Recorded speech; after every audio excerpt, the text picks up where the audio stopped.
Welcome back to Tracing the Sky. So in the last video, we looked at the sun and how it moves over the course of a single day.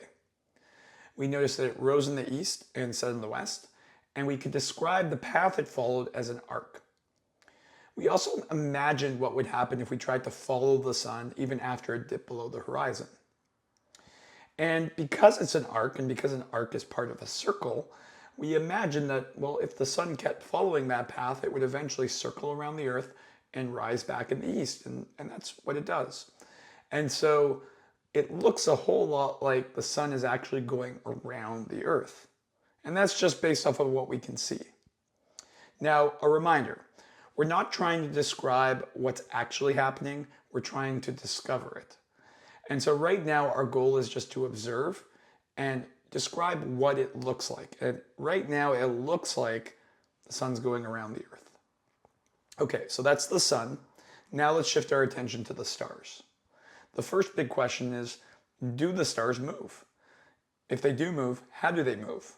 So let's have a look. Okay, well this probably feels a little overwhelming. There are a whole lot of stars in our sky here, and where do we even start to figure out if they're moving and how? You know, the sun was kind of easy. We just had one thing to keep track of, but here we've got too many to count. So here's what I'd recommend. Focus your attention on the horizon. Look for landmarks that aren't going to move and some really bright stars that you can keep track of, right? And you can see whether they're moving relative to those landmarks. And if you live somewhere where you can see the stars, this is something great you can do for yourself. You can go outside at night and look for some landmarks and see if the stars are moving relative to them. I don't live somewhere where I can see the stars, so this is a great substitute. So I'm going to look at this star over here. It's really, really bright. It's kind of close to the horizon. And so I want to see, does it move? If it moves, I want to keep really close attention on, is it moving, further away from the horizon? Is it moving to the east or to the west? Really similar to the kind of things we want to know about the sun. So what I'm going to do is I'm going to jump us forward 10 minutes, right? And I want you to keep really close eye on the star. If you're doing this outside, again, make note of where the star is, come back 10 minutes later and see if it's moved. So let's jump forward 10 minutes and again, pay really close attention to that star, see if it's gotten further away from the horizon upwards and whether it's moved east or west, right? In either of these directions. Okay, so let's jump forward 10 minutes. What did you notice? To me, it looked a whole lot like the star moved up a little, right? So further away from the horizon and from east to west. Let's do another 10 minutes and see if that trend continues. So I'm gonna move forward 10 minutes and oh yeah, definitely. It got even higher away from the horizon and further west. Okay, so far it looks like it's doing something pretty similar to the sun, right?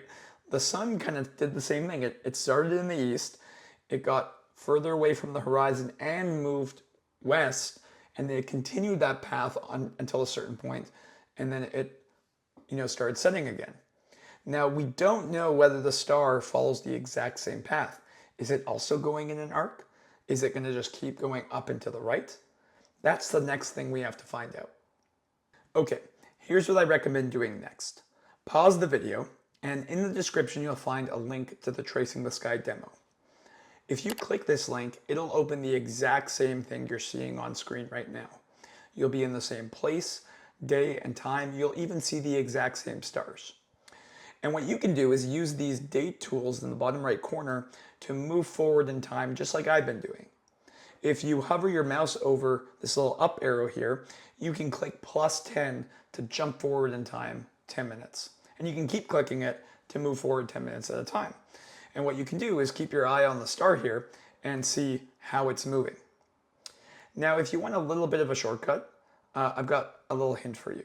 This isn't exactly what they'd be able to do a few thousand years ago, but I think we'll be okay with this little shortcut. So you can click this little marker button, this circle within a circle in the toolbar, and you can drop a marker on the star so that you can make it easier to keep track of its position. Then what I can do is I can move forward 10 minutes and drop another marker. This makes it a little easier than trying to keep track of where the star is relative to the landmarks. I can very easily see how that star is moving over time. So pause the video, move yourself forward 10 minutes at a time, drop those markers, and then come back when you're done and I'll show you what I've observed. Okay, did you do the observations? Did you get something pretty similar to what I have on screen? So what I did was I dropped a marker every 10 minutes based off where the star was. And you can see that the path is pretty similar to the sun, right? It starts in the east, it goes up into the west, and eventually it levels off and it starts to set again. Now the sun's about to rise, so we won't be able to see the star complete its journey, but you can definitely see that, if it continues along the path it's on, it will finish its arc and, set in the west. And this looks, like I said, a lot like the sun. And just like the sun, we can imagine that this star is part of an arc, which is part of a circle, and that we would expect it to come back around. So let's check. Let's go forward in time, right, and see if our theory is right, right? If this star continues along its path and then continues along that circle, it will go all the way around the Earth and come back to where it started. So let's move ourselves forward a little bit faster this time and see what happens. So I'm going to move ourselves forward an hour. And what we can do is also look at the sun and its path and see how its path is relative to our star's path. So you can see it's getting further up in the sky. Its arc is a little bit wider, right? Longer. It looks like it's going to follow a much bigger arc, but it still is an arc, right? So not quite the exact same arc, but we definitely have an arc here. So let's move forward a little faster now. And yeah, the sun you can see is going in that arc.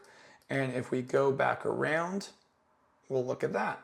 Here's our star right over here at the start of the arc. And that was pretty much the same time that we started our observations the previous day.